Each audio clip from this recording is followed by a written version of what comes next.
tahu, ya ampun itu gede banget Bu. Kok kamu seret banget sih gitu. Jadi aku kan tambah gimana gitu Bu. Dia buka pakai mulutnya gitu, kencingnya satu-satu. Oh, dibuka Aduh. pakai mulut. Dia nggak punya tangan apa gimana?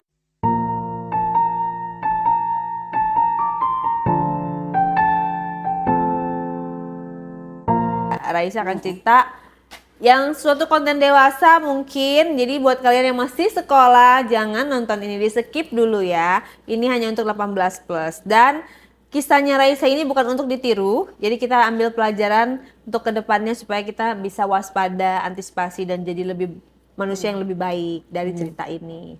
Oke Raisa, kita mulai dari mana nih ceritanya? Ya gitu Diceritakan deh. dong, di sepil-sepil biar kita tuh bisa ada gambaran seperti apa sih tekniknya, emang dia ngapain gitu. Ya main di dapur gitu Bu gitu. Memang kan di rumah aku nggak ada orangnya. Jadi aku ditarik ke dapur, terus abis itu ke kamar mandi pakai shower gitu. Aduh, itu nggak pernah aku lakuin sama suami gitu ya dulu. Jadi itu nikmat banget Bu. Pokoknya aku udah mabuk kepayang lah. Aku nggak tahu lagi itu. Dia aku terus sampai itu 3 kali Bu. Aku sampai nggak berdaya gitu, masih aja dia. Dia nanya kan, kamu mencanda berapa tahun sih? Gitu. Ya udah lama juga gitu. Pantesan kamu seneng banget teman-teman aku gitu. Waktu teman aku tuh ngasih tahu, aduh gitu. Aku gimana dong? Terus ya udah akhirnya dia karena ngelihat itu keinginannya menggebu-gebu bermain sama saya gitu. Ya udahlah, aku pikir daripada aku juga sendiri gitu kan, nggak apa-apa juga lah sama anak kos gitu. Udah 2 orang tuh ya, yang Orang udah main sama ibu tuh.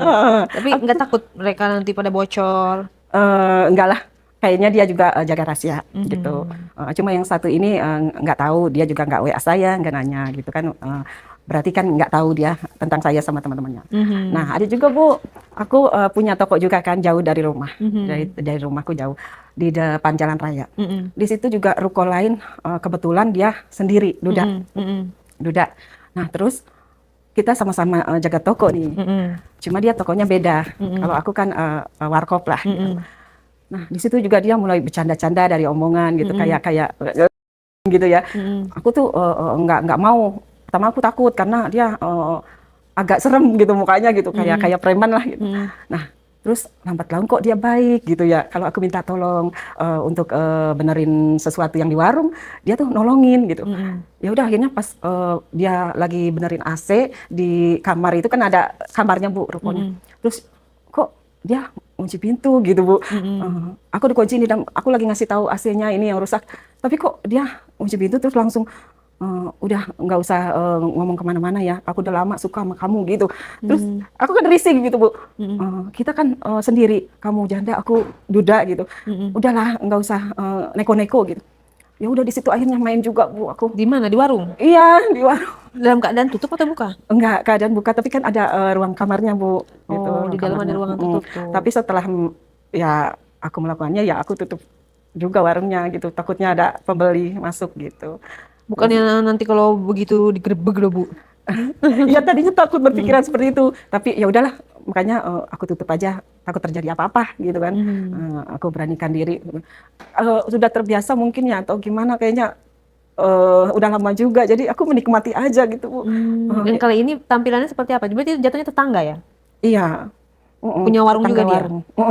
Tampilannya seperti apa? Cakep kah? Tinggi kah? Dia sih seperti preman ya, agak-agak serem ya. Dia juga lebih tua karena sudah punya anak juga gitu. Ya agak sepantar lah sama aku, agak sepantar gitu. Ibunya suka sama dia? Aku sebenarnya nggak suka sih aku. Nah, terus? Sebenarnya nggak suka, tapi karena dia merayu saya gitu, bu saya, bapak saya, jadinya ya saya terlena juga dong gitu. Ke bawah suasana. Sebab suasana gitu. Dia maksudnya sebagai preman atau apa Enggak, profesinya? dia buka toko juga, toko biasa cuma gitu. Kalau aku kan warkop gitu kan, untuk anak-anak kumpul aja gitu. Dia cuma toko yang kayak toko kelontong lah gitu. Terus setelah itu, wah udah 3 orang nih, Ibu main sama 3 orang nih. Iya, ya gimana ya, aku juga jujur aja memang kesepian gitu kan. Udah lama tidak melakukan itu gitu. Menikah lagi dong kalau kesepian. Nggak menikah lagi? Pengen sih menikah, tapi kan ya untuk serius belum ada gitu. Untuk serius kayaknya belum ada, jadinya aku ya udahlah kita jalani aja seperti ini gitu. Sedangkan kita kan juga udah sama suka gitu melakukannya. Jadi yang pacaran sama ibu yang mana nih? Anak kosan 1, anak kosan 2, atau yang preman pasar itu? Bukan preman pasar ya? Ya, yang anak kosan yang Pedagang. pertama sih juga masih ya Bu ya. Kadang-kadang kita janjian juga, ya di luar lah kita janjian gitu. Karena takut keseringan di kosan atau di rumahku gitu. Jadinya di hotel gitu ya Bu ya, katakanlah gitu. Pernah ke hotel? Iya. Yang bayar siapa? Ya bayar aku lah. Oh, ibu yang bayar, jadi dia nggak modal dong ya? Yang Iya. ngajakin siapa? Hah? Yang ngajakin? Ya sebenarnya dia yang ngajakin, tapi ya dia kan kuliah gitu, kerjanya juga belum mapan banget. Aku ngertiin lah gitu, karena ya sudah ayo gitu. Kalau emang kita keluar jalan gitu, niatnya juga tadinya mau jalan aja gitu ke mall gitu, kita JJS aja lah gitu. Terus yuk kita mampir gitu, rayu-rayu. Mampir kemana? Aku bilang kan bisa di rumah juga bisa kalau memang mau kita check in lah gitu. Terus udah sekali-kali di luar loh, ada nuansa gimana gitu kata dia. Ya udah, terus aku coba ikuti tuh kemauan dia. Terus ya, akhirnya di hotel itulah aku begitu gitu kan. Habis emang dia juga penuh pesona gitu Bu.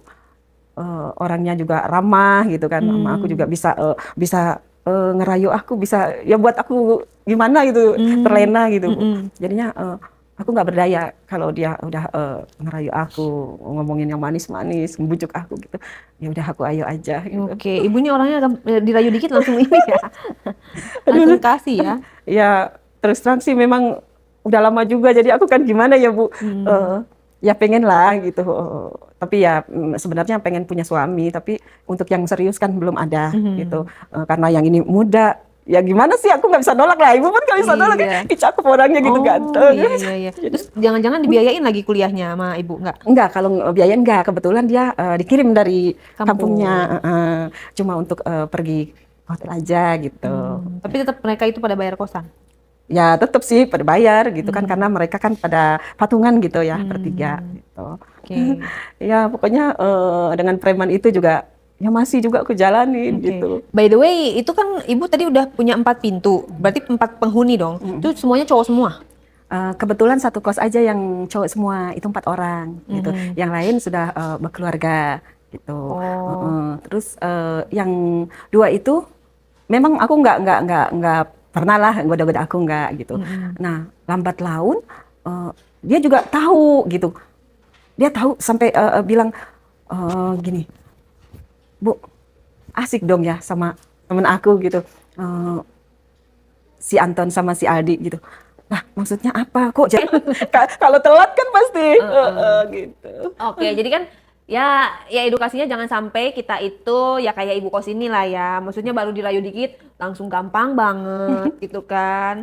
Terus juga untuk anak kosan juga biar pada jaga-jaga lah. Walaupun kita misalnya nggak punya duit buat bayar kosan, tapi tidak bisa juga menghalalkan segala cara supaya dapat kosan gratis gitu kan. Nggak gitu ya Bu ya? Tetap harus bayar kosan ya. Oke, nah pesan moralnya untuk para laki-laki di luar sana dan perempuan di luar sana, kalau dengar dari cerita ibu seperti apa nih? Pesan-pesan untuk para cewek dan cowok. Ya kalau bisa nggak usahlah mengikuti jejak saya gitu. Jangan untuk ditiru, gitu, cuma untuk berbagi pengalaman yang untuk jadikan pelajaran gitu ya Bu ya. Iya betul. Jadi berjalanlah dengan sesuatu yang baik. Gitu. Oke, di jalur yang normal aja, walaupun kita udah single dalam status janda, tapi kalau bisa kita punya harga diri, kita punya nilai, kita berkelas. Setiap orang punya masa lalu, punya masalah, tapi kan kedepannya kita bisa juga jadi bertobat dan lebih baik, termasuk apa yang dialami oleh ibu kos kita ini, gitu itu kan. masa lalu lah. Itu masa lalu, tapi sekarang masih Ibu? Alhamdulillah enggak. Oh, tapi kok ceritanya kayak masih ya? Maksudnya happeningnya tuh masih berasa gitu ya? Enggak, sebenarnya aku malu banget Bu ya. Sebenarnya malu banget itu yang dulu lah, sekarang kan udah nggak ngekos di sini lagi gitu. Udah pindah gitu. Udah pindah ya, netizen kecewa tadi mau ngekos. Tapi nggak apa-apa, itu masa lalu, jadikan pelajaran berharga supaya kedepannya kita bisa lebih baik. Dan ibu juga harus jaga-jaga Bu, karena apa? Zaman sekarang kan kita nggak tahu ya penyakit, kita main sama sembarang orang, ternyata orang itu juga tertular penyakit, dan penyakit itu tidak ada obatnya. Penyakit yang seperti itu akibat main sana sini itu belum ada obatnya. Jadi kita harus menjaga diri kita, sayangi diri kita, kita, jangan hanya karena nafsu semata terus kita kalah dengan nafsu kita. Mikirnya lebih panjang gitu kan. Kenapa? Buat diri kita. Kalau bukan diri kita yang sayang sama kita, siapa lagi?